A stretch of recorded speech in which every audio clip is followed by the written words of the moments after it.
प्रधानमंत्री बनने के लिए बिहार के जनादेश के साथ द्रोह करे है और बिहार को जंगल राज की, गुंडा राज की भेंट पर चढ़ाने का काम नीतीश कुमार जी ने किया है। मित्रों, मोदी जी के नेतृत्व में गन्ना कराने का जो फैसला बिहार में हुआ, आपकी पार्टी उस सरकार में शामिल थी, लेकिन दूसरी तरफ जाति आधारित गन्ना को रोकने के लिए आपने पूरा षड्यंत्र किया। पटना हाईकोर्ट में याचिका दायर करवाया, सुप्रीम कोर्ट में यहां से जब खारिज हो गया तो सुप्रीम कोर्ट में याचिका दायर करवाया और भारत के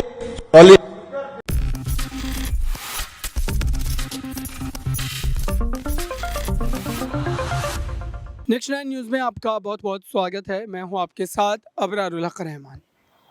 दशकों 2024 को लेकर के इंडिया गठबंधन जिस जोर शोर के साथ बना था और इस गठबंधन को नीतीश कुमार ने जिस ढंग से एक मजबूत स्थिति में बनाते हुए लगातार इसका विस्तार किया और जो 18 दलों की पहली बैठक पटना में हुई थी, दरअसल इस बैठक के बाद लगातार इसमें पार्टी जो है वो जुड़ती चली गई और दरअसल इसके बाद ये कहा जाने लगा कि इस समय जिस ढंग से विपक्षी एकजुटता देखने को मिल रही है, ये भारतीय जनता पार्टी के लिए काफ़ी ज़्यादा नुकसानदेह हो सकता है। 2024 के रन में बीजेपी को साफ तौर से ये नुकसान पहुंचाता हुआ नजर आएगा। लेकिन अब खुद ही नीतीश कुमार, खुद ही अखिलेश यादव इस मामले पर कई बड़े सवाल दाग दिए हैं। वो ये साफ तौर पर कह रहे हैं कि इंडिया गठबंधन में तमाम दल तो रहेंगे, लेकिन यहाँ पर कांग्रेस की दादागिरी नहीं चलेगी। कांग्रेस पार्टी यहाँ पर अगर ये चाहेगी कि वो जो फैसला लेगी उस पर सब सहमति जता देंगे, वो जो ऐलान करेगी उस पर सब हाँ कह देंगे, ये बिल्कुल भी संभवतः नहीं होने वाला है और नहीं हम इसके साथ जाएंगे।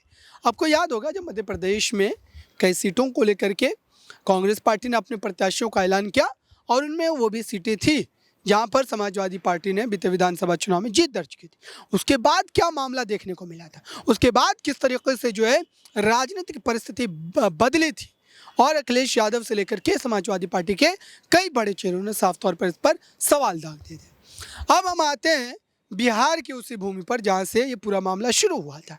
बिहार में नीतीश कुमार ने इंडिया अलायंस को एक मजबूत जो है कवच देने के लिए जातीय जनगणना करवाई और उस जातीय जनगणना के बाद भारतीय जनता पार्टी इस पर हमलावर हो गई। इस पूरे मामले से जुड़ा एक रिपोर्ट भी आप देखिए। भाजपा सरकार बनानी है क्योंकि आपने जब आशीर्वाद दिया, ये पलटू राम ने पलटी मारकर जनादेश का द्रोह किया। मुझे बताओ, आपने लालू जी के जंगल राज के खिलाफ वोट दिया था या नहीं दिया था? जोर से बोलो, दिया था या नहीं दिया था? ये पलटू राम प्रधानमंत्री बनने के लिए बिहार के जनादेश के साथ द्रोह करे है और बिहार को जंगल राज की, गुंडा राज की भेंट पर चढ़ाने का काम नीतीश कुमार जी ने किया है। मित्रों, मोदी जी के नेतृत्व में अभी G20 हुआ और G20 में दिल्ली घोषणा पत्र को सभी देशों ने सर्वसहमति से स्वीकार कर मोदी जी का सम्मान करने का काम किया है। अफ्रीकन यूनियन को G20 में शामिल किया। आतंकवाद, क्लाइमेट चेंज और बायोफ्यूल अलायंस को सफलता मिली और मोदी जी ने सभी राष्ट्राध्यक्षों को राष्ट्रपिता महात्मा गांधी के समाधि पर, राजघाट पर श्रद्धांजलि दिलाकर समग्र देश का गौरव बढ़ाने का काम किया है। मित्रों, मैं आज यहां आया हूं तब ये पलटू बाबू को कहने आया हूं, आपने बिहार की जनता का जनादेश का द्रोह किया है, परंतु मोदी जी ने तो आपने देखा दर्शकों कि बिहार से जो एक लड़ाई शुरू हुई वो लड़ाई अब पूरे देश में फैल चुकी है। देश के कई बड़े दिग्गज नेता, कई बड़ी राजनीतिक पार्टियां इस वक्त इंडिया गठबंधन का हिस्सा बन चुकी है। लेकिन एक जो मजबूत आप कह सकते हैं कि मुद्दा यहाँ पर मिला इंडिया अलायंस को, वो मुद्दा था जातीय जनगणना का। और बिहार में नीतीश लालू की जोड़ी ने ये काम को करके भारतीय जनता पार्टी के लिए एक कड़ी चुनौती पैदा कर दी। एक कड़ा आप कह सकते हैं कि यहाँ पर कहीं ना कहीं सीख दिया और ये भी समझा दिया कि अगर आप आने वाले दिनों में इस तरीके से राजनीतिक रूप से लगातार इंडिया अलायंस को चुनौती देंगे तो हम भी आपके खिलाफ एक जो है माहौल तैयार करेंगे, एक जो आप कह सकते हैं कि यहाँ पर मुद्दा खड़ा करेंगे जिससे आपको साफ तौर पर जो है नाराज़गी होती हुई नजर आई।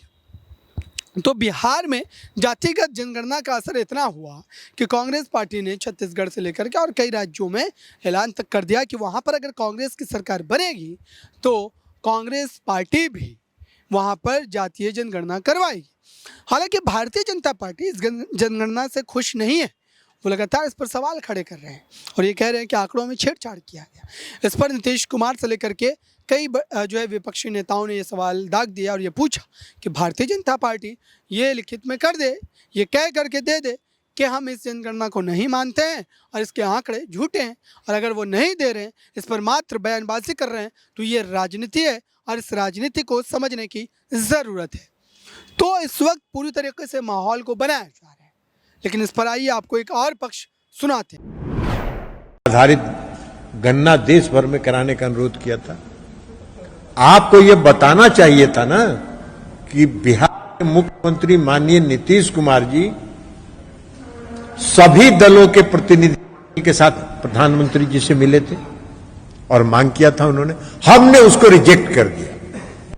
ये बताना चाहिए था, यह सच्चाई है। और अगर आपका ही दोहरा है, आप दोहरे चरित्र के व्यक्ति हैं, आप एक तरफ कह रहे हैं गन्ना कराने का जो फैसला बिहार में हुआ, आपकी पार्टी उस सरकार में शामिल थी, लेकिन दूसरी तरफ जाति आधारित गन्ना को रोकने के लिए आपने पूरा षड्यंत्र किया। पटना हाईकोर्ट में याचिका दायर करवाया, सुप्रीम कोर्ट में यहां से जब खारिज हो गया तो सुप्रीम कोर्ट में याचिका दायर करवाया और भारत के सॉलिसिटर जनरल को आपने कोर्ट में खड़ा कर दिया विरोध करने के लिए। वो सॉलिसिटर जनरल किसके निर्देश पर गया था? गृह मंत्रालय के निर्देश पर गया था कि आप नहीं है। तो आपको यह भी बताना चाहिए था। ईमानदारी तो ईमानदारी होता है ना, तो आपको ईमानदारी से बताना चाहिए था कि हम सरकार में थे जरूर, लेकिन हम भीतर भीतर षड्यंत्र इसको रोकने का, यह बात आपको बताना चाहिए था। तो आपका तो फितरत ही है, आपका चरित्र ही दोहरा है, आप दोहरे चरित्र के व्यक्ति हैं। आप कह रहे हैं कि आंकड़ा गलत है। अरे भाई, आंकड़ा अगर गलत है तो आपका ऐलान कर देते मुजफ्फरपुर में कि हम देश भर में जाति आधारित जनगणना कराएंगे और बिहार में जो गलत आंकड़ा है उसको हम गलत साबित करेंगे। तो गलत साबित करिए, करना। तो आपने सुना दर्शकों, जिन पक्षों को लेकर के हम यहाँ पर चर्चा कर रहे हैं, जिस आधार पर इस वक्त इंडिया अलायंस ये सारी बातें कह रही है, क्या उस पर जनता का विश्वास है? क्या बिहार में एक बार फिर से जातिगत जनगणना के बाद जातिगत राजनीति का जो एक बड़ा वहाँ पर कहीं ना कहीं माहौल हुआ करता था, इस बार भी 2024 के चुनाव में वही होता नजर आएगा? या फिर इंडिया अलायंस में जिस ढंग से टूट फूट की स्थिति बन रही है, लगातार बयानबाजी का दौर चल रहा है, उसकी वजह से कांग्रेस पार्टी के साथ तमाम जो क्षेत्रीय दल हैं वो छिटकते नजर आएंगे और उसका बड़ा नुकसान, बड़ा खामियाजा जो है उन्हें भुगतना पड़ सकता है। फिलहाल इस खास रिपोर्ट में बस इतना ही। जुड़े रहें बड़ी खबरों के लिए नेक्स्ट 9 न्यूज़ के साथ।